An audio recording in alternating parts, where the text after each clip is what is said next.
It's day number 2 in our study of the book of Jeremiah. We're just reading through the text together.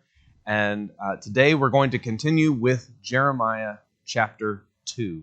This chapter is a collection of poems that are all about idolatry. Jeremiah is at a point in his career where everything he's saying is condemning and critiquing the idolatry that God's people are participating in.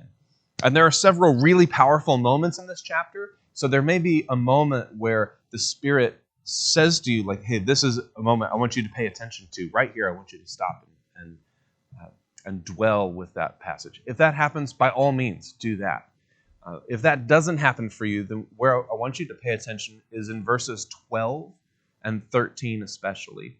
In those two verses, God compares himself to a fountain of water, a spring of fresh, clean, living water, water that's gushing up out of the ground perpetually.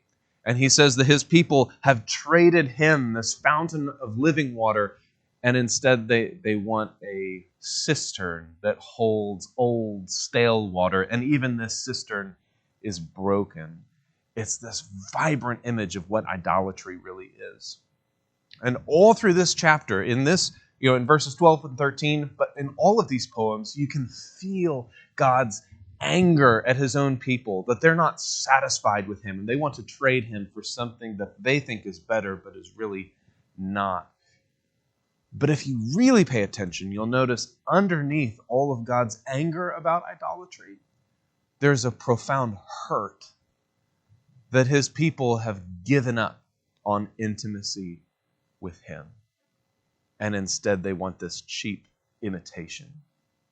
And so as we're getting going in this reading of Jeremiah, I want you to question and I want you to ask yourself, are there ways in which you have given up on intimacy with God? Are there ways in which you've traded intimacy with the living God for a cheap imitation? That's Jeremiah chapter 2.